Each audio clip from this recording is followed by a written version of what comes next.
Halo, selamat datang di channel Ruang Taktik. Di video kali ini, kita akan analisis big match bertajuk Derby della Madonnina antara dua tim sekota, Internazionale versus AC Milan, yang tersaji di final Italia Super Cup. Sekaligus membahas bagaimana taktik pelatih baru Milan, Sergio Conceição.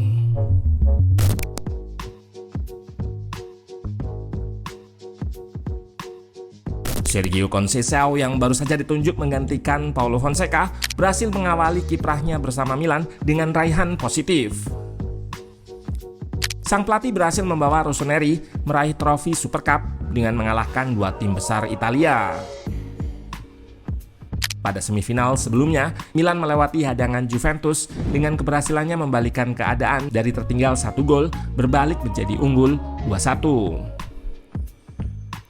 Di final, Milan menghadapi rival sekota, Inter.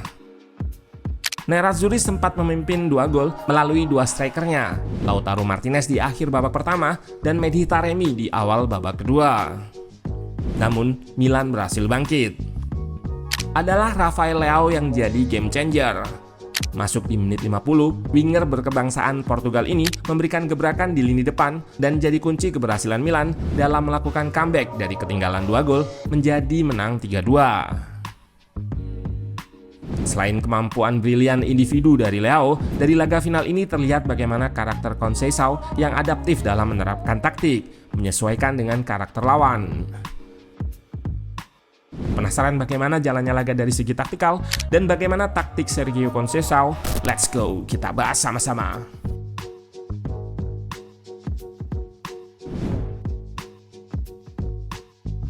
Inter bersama Simone Inzaghi turun dengan pakem andalan 3 back, formasi 3-5-2. Di belakang ada trio center back Jan Bisek, Stefan de Vrij, dan Bastoni. Di tengah, Hakan Çalhanoğlu sebagai gelandang jangkar bersama dua Mezzala, Mkhitaryan dan Barella. Mereka diapit dua wingback Di Marco dan Dumfries. Di lini depan, Inter kehilangan Marcus Thuram. Posisinya digantikan oleh Mehdi Taremi untuk berduet dengan Lautaro Martinez. Sementara itu, Milan bersama Conceição menggunakan pakem dan formasi yang sama dengan yang digunakan oleh Fonseca, yaitu pakem 4 back dengan formasi 4-2-3-1. Di belakang, Tomori dan Thiaw jadi duet center back, diapit Emerson Royal dan Theo di pos fullback. Di tengah, Yunus Musa yang tampil apik di semifinal starter bersama Youssouf Fofana.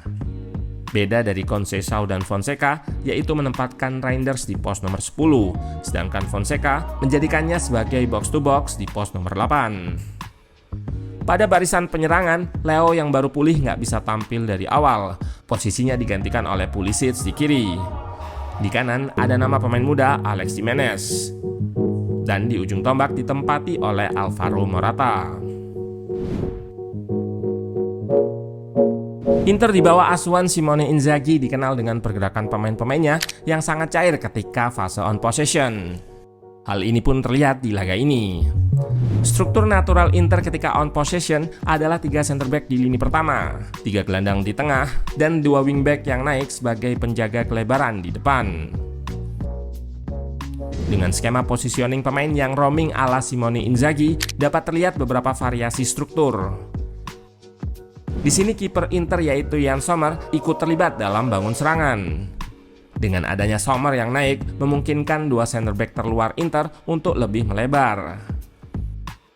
Selain itu, gelandang mereka juga nggak jarang turun ke lini pertama, bertukar posisi dengan center back yang naik. Milan sempat mencoba meladeni build up Inter dengan block press berbasis man-to-man marking. Namun terlihat mereka cukup kewalahan untuk meladeni rotasi posisi yang dijalankan oleh pemain Inter. Terlihat di momen ini bagaimana mereka bisa mengeliminasi blok press tinggi Milan melalui lini tengah, melibatkan Barella dan Hakan Çalhanoğlu sebagai target progresinya. Pada momen yang lain, nampak Fofana yang tidak melanjutkan markingnya terhadap Hakan Çalhanoğlu, sehingga mantan gelandang Milan ini bisa menerima umpan progresi dan meneruskan bola kepada De Vrij. Saat melakukan pressing, Milan memang beberapa kali terlihat cukup nanggung, karena mereka nggak mau struktur backline-nya disorganisasi. Ini membuat seringkali pemain di backline cukup berhati-hati tidak terpancing naik saat pemain Inter berhasil mengeliminasi blok press depan Milan. Pun begitu, dengan pressing yang nanggung ini, Inter beberapa kali bisa melakukan serangan dengan long pass, memaksimalkan center back yang tidak dipres secara intens, dan mengincar ruang di belakang backline Milan yang menerapkan garis pertahanan tinggi. Pada akhir babak pertama, Inter buka keunggulan melalui Lautaro Martinez. Gol ini bermula dari Di Marco yang berhasil memanfaatkan kelengahan Emerson Royal dengan melakukan throw-in cepat kepada Mkhitaryan yang berlari mengekspos sisi kanan pertahanan Milan. Di tengah situasi 2 versus 2, Taremi menerima umpan dari Mkhitaryan dan diteruskan kepada Lautaro yang bergerak melebar untuk membuka ruang. Dengan tenang, striker berkebangsaan Argentina ini melakukan gerakan fake shot sebelum melepaskan tembakan mendatar ke tiang dekat. Di awal babak kedua, Inter gandakan keunggulan lewat Taremi. Kali ini pressing Milan yang nanggung kembali diekspos. The Frieds yang nggak dipres lepaskan long pass ke ruang tinggi belakang backline tinggi Milan. Taremi berhasil lepas dari kawalan dan berlari melewati backline Milan yang renggang. Terlihat first touch dan finishingnya yang mulus. Lagi-lagi bola diarahkan ke tiang dekat yang nampak jadi kelemahan Maignan. Dari laga ini, kita bisa melihat bagaimana karakter Sergio Conceição yang adaptif terhadap lawan. Pada laga pertama menghadapi Juve yang menggunakan pakem 4 back, ia menempatkan Pulisic di sisi kanan dan Alex Jimenez di sisi kiri. Di laga versus Inter ini, Conceição menukar posisi Jimenez dan Pulisic. Hal ini bertujuan agar Jimenez yang berposisi asli sebagai fullback bisa memberikan support kepada Emerson Royal saat bertahan. Taktik ini untuk mematikan Inter yang bermain dengan pakem 3 back plus 2 wingback, menjadikan mereka punya keunggulan kelebaran, sehingga Jimenez diberikan peran untuk turun sejajar dengan backline guna mengimbangi pemain sayap yang dimiliki Inter.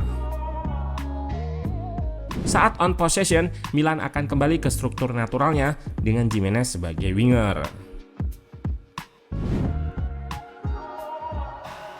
Setelah kesulitan bongkar pertahanan Inter di babak pertama dan ketinggalan 2 gol di babak kedua, Conceição merespon dengan memasukkan Rafael Leao gantikan Alex Jimenez.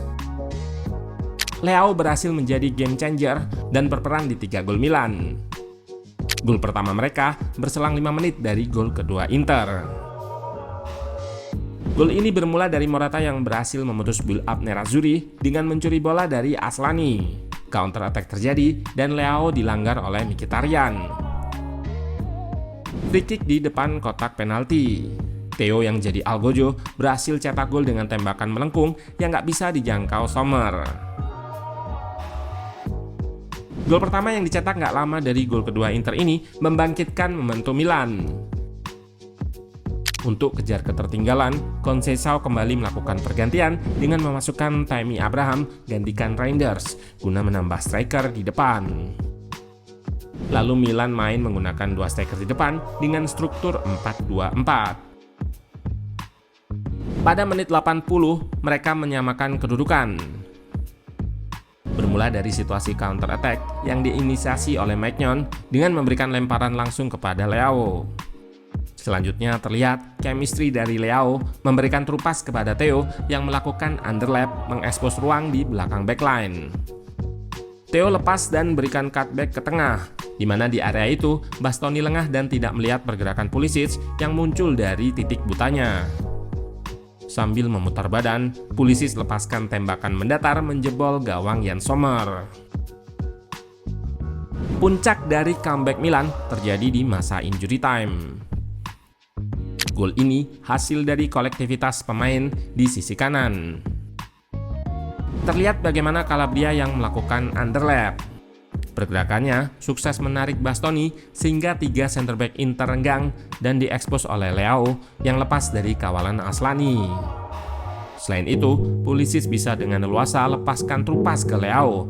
Padahal sebenarnya di area itu Inter menang jumlah 2 versus 1 dengan Pulisic. Leao lepas dan berikan assist kepada Tammy Abraham. Di gol ini terlihat kecerdikan dari Leao yang memantulkan bola sehingga sedikit melambung dan tidak dapat diblok oleh bek Inter.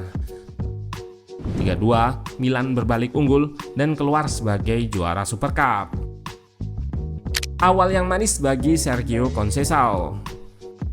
Kemenangan derby ini menjadi yang kedua kalinya bagi Milan di musim ini setelah sebelumnya juga menang bersama Fonseca, hal yang sulit dilakukan oleh Pioli.